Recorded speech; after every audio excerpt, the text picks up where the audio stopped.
had a great conversation with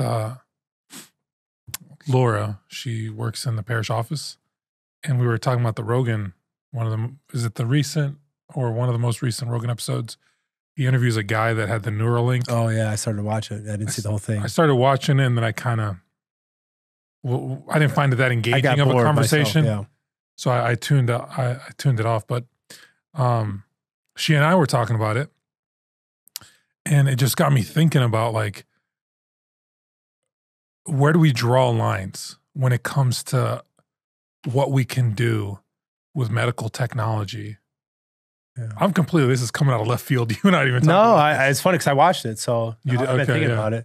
And that comes. It's just fresh in my mind. So AI is the next thing too. AI is the next. It's all thing. connected.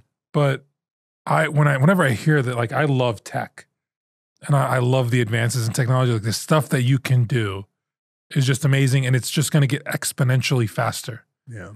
And so, but where do we draw the line? Because that development is happening faster than the conversations of ethics. What should we do? What can't we do? What can't we do? What shouldn't we do? Right? Because those are 4 different levels of gradation. Yeah. And it's just fascinating to me. Like, would you get the Neuralink? Like, let's say it was safe. They've tested on other people. I know. Would you do Katie it? and I have talked about this, but we got to also remember where technology first came into place. Techne from the Old Testament. That knowledge came from the fallen angels. Okay, before you start breaking down words, Bobby, would you do it? But it would all depend. Like this guy who got it he's quadriplegic. Yeah. He's using it to move. Like he can move like his stuff, but something in his spinal cord is stopping it actually from his limbs from working, but he still gets those sensations. He can still use his brain to send the message, but the spinal cord isn't sending it to his extremities. Yeah. So he's using it to move cursors and stuff like that. It's supposed to help people who are blind to see, stuff like that. It's like, yes, but if we don't put in those guardrails, then it'll be turned into... Still didn't answer my question. So it would depend. Like if I'm just me, just to be an enhanced human, we're basically already Neuralinked. We don't have to put in our brain, it's in our hands. So we really don't need to be in our brain. I don't need it that fast to do that. So I wouldn't put anything in my brain. But if I was... It's tempting. But if I was paralyzed... That's how they get you. If I was paralyzed and it can help me to try to walk again. Let's say, no, but you, the way you are... If I didn't have kids, I don't know. It would turn me into like Limitless, like the movie, and I would be able to do all kinds of crazy things. Yeah, could you imagine like having instant recall to all information that we have access to? Yes, but that's a Luciferian pride. We have to watch out because it's trying to take. There's a line there. It's just it's one thing I think for medical advances to save life. That's like saying, those take you off of life support at the end of life and all those kinds of these moral and ethical questions about how much, how far, what should we do. Is it Luciferian pride though? I mean, because I'm going to play devil's advocate. Yeah. So I'll start the conversation by saying like I would not get it. Yes. And I can go into why I wouldn't get it. But to play devil's advocate, is it about pride or is it like we can advance our capacities as individuals and why not do that?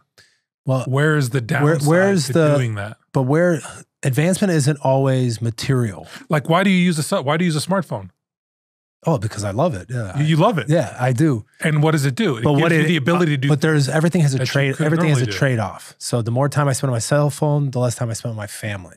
The more time I use it to acquire wealth and those things. All the more reason for you to get the link, the chip in your head. Yeah, but then it would be all the time. I'd be on my phone 24/7. You're not on your phone though. Now it's just you're processing at a higher level. But how much is my actual thought? How much is actually coming from me if it's not being, literally I'm being like a spirit from without, it's not God that's driving me. It's an algorithm. It's somebody else who's controlling the buttons. It's not the Holy Spirit that's guiding me. At this point, it's technology. It's in my brain. So is it though, or is it you? Like, okay, so the technology's coming. The way you function, let's say on a very basic level, if we're going to just give a working scenario, I have been able to input all these data points throughout my life, through experience, through learning, and they're in there somewhere. And me, whenever I try to form or create, right, when I'm creative, I'm trying to form a thought, articulate an idea, I'm tapping into that database. What this Neuralink chip can do is it increases that database in terms of data points, and it gives you more direct access to it. So you don't have that feeling of like, oh, wait, I knew that thing, what was that? What was the name of that movie? What was the name of that actor? What was the name of that? So it just, that bandwidth boost, it's not, let's say in that scenario, it's not distracting you. It's not like this where my kid's talking to me and my face is buried in my phone. That is not a good thing. I think we all agree on that. But imagine trying to like boost that highway in your brain. I try to do that on a regular basis. So if it would be easier, I mean, I'm reading like 6 books right now, but I wish I could remember all of them. Those people who have those photographic memories. There's so much like biohacking happening. Yes. Like, you know, you get sun first thing in the morning, avoid these kinds of foods. You know, creatine is a nootropic. Yep. All these nootropics on the market that are trying to stimulate brain function. Yep. Why not? Like, why is the chip any different? Well, it's just who made the chip, like who's helping feed that information. Can you really trust it? That's why I wouldn't do it. Yeah, I just couldn't trust it because it's easily, just like the algorithms that we see on the phones, right? Yeah. Like Google, we think that that's the whole wide web. It's like everything. But like, no, it's curated. It's like there's certain people who get pushed up to the top first page. That's what we're seeing with how many people move off the first page? Yeah. Not many people. So who makes it to the first page? How many people scroll like midway through the first page? It's like the first 3 to 6 results are sponsored. It says sponsored. Well, now they are. When Google was first a thing, it was just curated search results. Now you got to get through a layer of like, this is sponsored stuff. This is stuff you might want to buy. These are locations nearby. And then it's like, these are the organic. So who's going to feed those things? Who's going to say that that's necessarily in my memory? But I think that's more of an existential That's what question. scares me. Yeah. Because software works 2 ways. If I can have access to information, then somebody can have access to me. That's it. And that's the criticism of AI. Like when Google rolled out their AI, and you would type in a prompt for like, give me an image of George Washington, everybody was black. Like who's feeding the AI and populating these language models, which is then going to be downloaded into the chip that's in my brain? That's the scary part. I don't necessarily distrust the hardware. I distrust the person on the other end of the software who's populating it. Yeah, and I think that all these advantages and advancements, if we're not advancing our character, then it's useless. It's like if you can just have more knowledge, but we're not having wisdom. It can let you recall those things, but if we don't have it formed to how we know what to do with that information, those are 2 different things.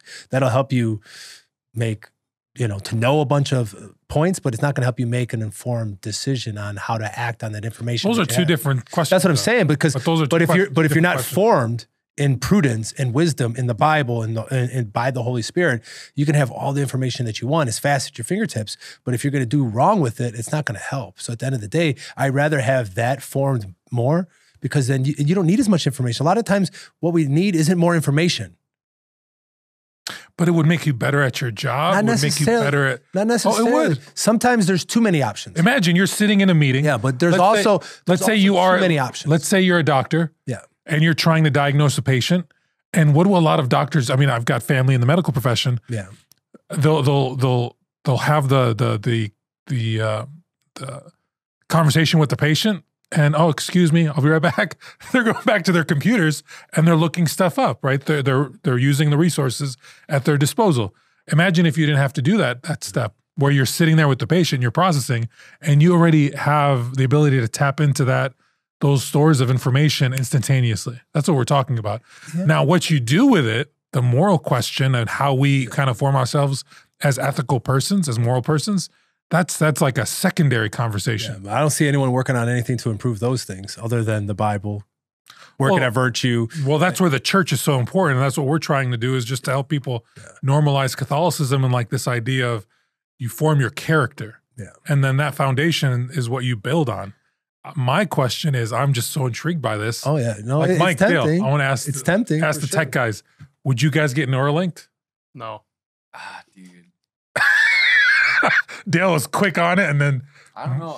It's tempting. But maybe I'm just like too into sci-fi. But anytime someone talks about AI, all I can think of is that scene in Terminator 2 where he cuts his arm off and is like, "Listen to me very carefully." Like that's all I can think of. It's just like. But the Neuralink stuff, like that just sounds.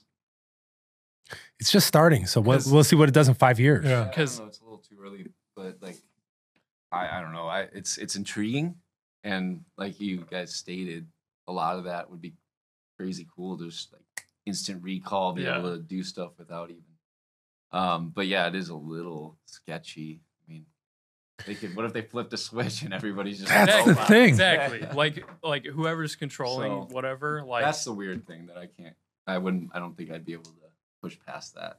So I think I'd say no. or I think of like the sleeper cells where like you say a Manchurian Candidate or something. yeah, like you say like a phrase and they like activate. It's just like I don't trust it. I don't trust humans with it. But there needs to be more human trial, I think, to really. This first guy, which I've seen, he's playing video games